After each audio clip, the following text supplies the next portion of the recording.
In Pilgrim, there is a total of 11 secret bosses currently in the game. Control, Mr. Normal, N, and Old Bart. With that being stated, let's go ahead and fight these guys in order, while I explain their locations and methods to obliterate any of them. For number 1, we got Kai Guy. This martial arts master can be found off the coast of the sea by Pop-Off Pirate. If you don't know where that is located, just follow my player. Once you've arrived here, you either need climbing claws, which can be obtained through the traveling merchant, or parkour up this mountain and across this platform where he'll be standing in this cave. Once you found him, just interact and start a duel. Now, you have to first understand his patterns of attacking, which can be very difficult because he can feint and cancel attacks, so be very careful. But just keep in mind that normal punches and fireballs are parryable, although I'm not sure of the other attacks since I usually just dash backwards. But the main tools you could use throughout this fight is the Storm Boots, which can be obtained through the Shock Marauder, and once you've defeated him, you'll be able to learn Kai Fist, and you could continue sparring with him for extra drops. Up next, we have Granny. Now, this big boulder can be found behind the volcano area in a secret little ravine. At the entrance, you will find yourself looking in either direction, left or right. On the right section, you could enter a portal that sends you back to the player spawn, but on the left, you'll have the opportunity to encounter Granny. For this boss, it'll be a bit tricky with the parrying and dodging. The normal swings and double down slam is parryable, but go ahead and roll out of the body slam if possible since it does a ton of damage, and I believe it is a guard break. Then Granny will come equipped with her most powerful attack, the roll. The roll will last a few seconds, darting directly at you, which gives the opening to dodge and attack with range. And speaking about range, I highly recommend the antenna, heavy attack, or some sort of gun or bow to attack Granny from a distance, so you can keep your spacing quite well while they die slowly. Now, you can melee, but keep in mind for all bosses and not just this one to parry their attack because it is a lifesaver. For the third secret boss, we have the Abdominal Snowman. This gigantic snow creature can be found near one of the ledges off the snow mountain. Just go ahead and follow my player, and you might need to bring some sort of high jump accessory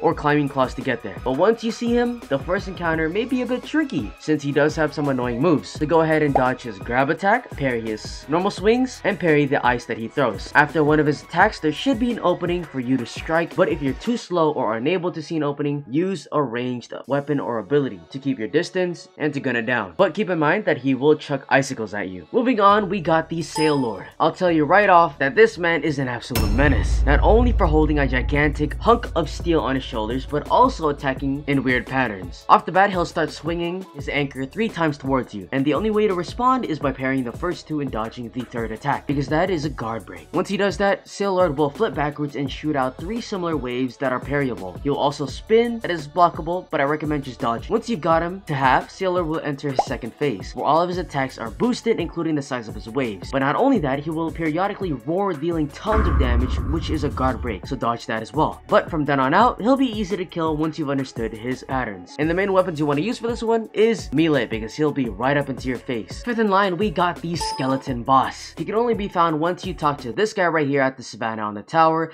and completed his quest. During the completion of the quest, you should get his elite knight armor set, which you could then talk to this guy at Cloud City and obtain a tainted flower. Follow my character to the Sinister Sea, where you could find the arena, which you could go ahead and use the tainted flower on the fountain and fight the skeleton boss. For his moveset, understand that most attacks are blockable except for the grab, so have a look out for that. Also, if you don't run away too far, he'll pull you towards himself, which usually follows up with him comboing, so don't be scared to fight him up close. Though periodically, the boss will summon skeletons that fight for him, which can get a bit annoying and distracting, but use any ranged weapons, or you could test your parrying skills, which can kill those skeletons fairly quickly. But I'm not finished. During his second phase, all his attacks get stronger in addition to the fireballs that he rains down the sky that last a few seconds, so keep an watchful eye for those while running around. And the main weapons that I recommend for this is either a gun or bow, because you can still keep distance, but don't go too far. But if you want to test your melee just like Sail Lord and all the other bosses, go ahead and do that. Next up, we got the Patras, a zombie humanoid that runs like a damn dog. Follow my player across the Sinister Sea and arrive at his island. Understand that there isn't much room to hide or cheese this boss, so highly recommend the ant antenna so he can run through it, but if not, then just like the other bosses, parrying is the way to go. For his first attack, he'll likely charge at you at a quick pace, so dodge that, and punish him only when there's an opening, or when you parry his normal swings. During this though, Patras can jump into the air and ground slam, which can guard break, so you don't want to get hit by that, so just roll. The Hobo is next in line, and this guy can be found near the division between the forest and the beach, which can be only found during the sunset. He automatically isn't hostile, but if you interact with him and tell him that you're a fighter, you can engage into a duel. In this duel, you'll have to become a parry god, because if not, he will kill you and disappear. So go ahead and parry all of his attacks, and watch out for his feints, but once you do parry his normal swings, you could go go ahead and land a hit on him. And then over time, you could kill him. Now, you can use the Kai's Blessing, which can be found at the Kai boss, and then use the Sleeping Hat, which can be found in the Cloud City. And if you combine them together, you could gain all your HP back all at once. Once you've defeated the hobo, you could learn Cod Kendo and purchase items from his shop. Now, for the Prism Troll, you'll have to go inside the Bandit King Cave and use a gemstone pickaxe to mine this secret little rock tucked in the corner. Then go through the tunnel and into the Prism Troll's cave. Fighting him like any boss can start off annoying, but just block his barrage of attacks, dodge his jump, dodge his ground crystal slam, and then enter phase 2. Now for phase 2, it'll become twice as hard since he goes faster and does more damage, and has an extra 2 moves, and that being a laser blasted once his crystals break, and the boss itself shooting 3 lasers out of his mouth. Those can be dodged very easily by just timing.